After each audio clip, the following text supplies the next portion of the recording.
I use an iPad mini in the hospital each and every day, but is it actually worth it? And should you invest in one as well? And if it is, which one should you get? Stick around because I'll answer all these questions and more. I've been using an iPad mini for 3 months now during my clinical rotation. It's honestly become one of my most used tools in the hospital. And this really gives me an edge over other students. Let's dive into the pros of using an iPad during your clinical rotations. First, it does not look unprofessional. If you would compare this to using a phone to look something up, your phone can look like you're not interested and you're texting, which makes you look uninterested and bored, and that is not something you want your attending physician to think, right? But with an iPad, it's clear that you're studying or checking some info. It looks intentional and professional. Second pro, all my notes are always with me. I've always used an iPad and a Mac for my notes. Now everything is synced onto my iPad mini. All of my textbooks, all of my lectures, literally in my pocket. And apps like Complete Anatomy are great here. You can review anatomy in 3D on the spot. And this really helped more than once. Like once I quickly refreshed the brachial plexus just before a surgery of the shoulder. Third pro, goodbye paper chaos. A lot of doctors and residents print out the patient list and scribble notes as they round, but they always end up juggling papers around. Also, they always need to find a surface to write on. Sometimes they even end up writing on the wall. With an iPad mini, I can just write wherever I want, wherever I stand, directly on the screen. There are no more loose papers and no more mess. Fourth pro, it fits almost everywhere. It fits in my white coat, it fits in my scrubs, and yeah, it's tight sometimes, but I really never had a problem here. Fifth pro, perfect for flashcards.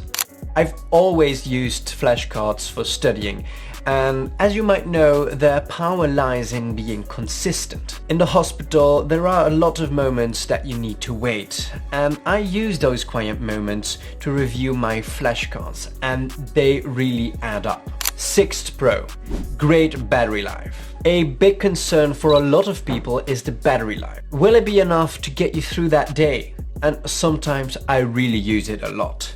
Other days less so, but I never had it die on me during my shifts.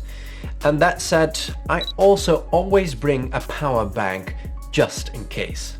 Those were the main pros of using an iPad in the hospital, but of course nothing is all roses. So here are the most notable cons that I have using this iPad in the hospital. First, the Apple Pencil tends to fall off whenever I'm putting it in my pocket. I previously told you that sometimes fitting an iPad into your pocket is tight, and that makes it so that the Apple Pencil can get caught on some cloth and fall off. It's not really an issue because you can just take off the Apple Pencil and put it in your pocket like so, but you must know about this because otherwise you could drop your Apple Pencil a few times and that can get expensive very quickly. Second con.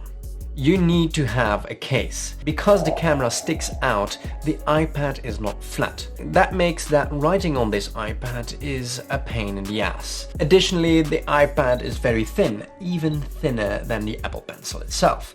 So without a case, the Apple Pencil sticks out a bit, and that also makes it more prone to fall off. The third con, if you lose it. The hospital can be a chaotic place at some times. Losing some sheets of paper is one thing, but losing an iPad with an Apple Pencil, that really hurts. Although, luckily, I've never had this happen to me, but still it's worth mentioning that would be a heavy cost. In my opinion, the pros far outweigh the cons of using an iPad in the hospital. In general, I really feel that this iPad takes a lot of the load away. Being able to look up things on the spot makes it so I can learn much faster than other students. Other students have to write down things as they don't understand it. I can just look it up wherever I am. Of course, it still comes at a hefty price. So now that I've sold you on getting an iPad, which one should you actually get? But first, if you're enjoying this video so far, please subscribe so you can see more of my videos. In 2025, the newest iPad mini is the iPad mini 7, but personally, for what I use it for, I don't need the most fancy and newest iPad. I bought the 64 gig iPad mini 6.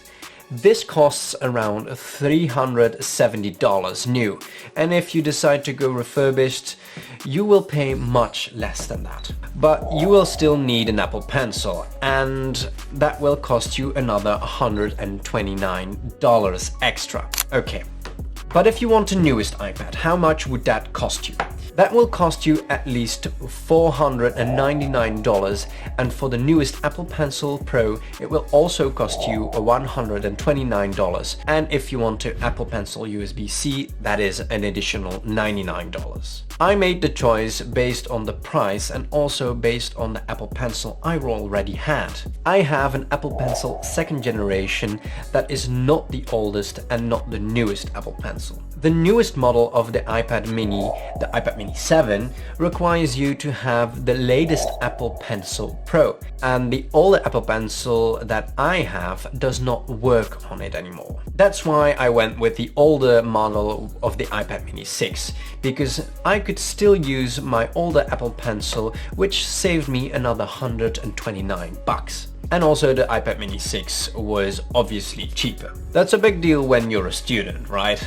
Even though it's not the newest iPad, I have not run into issues yet. I just need to be able to look up some things and use the internet, writing down stuff and doing some flashcards, and this iPad is more than enough for that. But again, make sure that you buy the right Apple Pencil for the right iPad. For the iPad mini 6, you need to buy the Apple Pencil 2nd generation, and for the iPad mini 7, you need to buy the Apple Pencil Pro or the USB-C one. Of course, you need to decide for yourself if you're also going to use this iPad for other things. For me, this iPad is solely for working, so there are no social media apps on here. The storage. I went with the base model of 64 gigabytes because I don't need a lot of storage. As I said, I just need some notes and looking up some things and flashcards. Unless you are going to download a lot of videos and large textbooks, 64 gigs should be more than enough for you. The case. I need a case that would protect my iPad from falling, but also from blood or other drops of fluid. And I need it also to be easily accessible. So leather cases and foldable cases were a no-go zone, because they will get dirty and they don't open fast enough. And that is why I bought this ESR case. It only costs around $20 and is very sturdy. And by the way, if you want to check it out, the products are linked in the description, and also for the links to other products that I mentioned in this video. And for a screen protector, I decided to go for the screen protector from Paperlike, the version 2. With this combination, I can access my iPad very fast, and it's rubber, so it can handle some droplets of fluids. And with a paper-like feeling, it makes it easier to write with one hand because there is some more friction. So now that you've bought your iPad, you need to set it up correctly. The next video will show you exactly how to set it up and what apps you need and how to use your iPad in your internships, residency, or generally in the hospital. So click it and watch it next.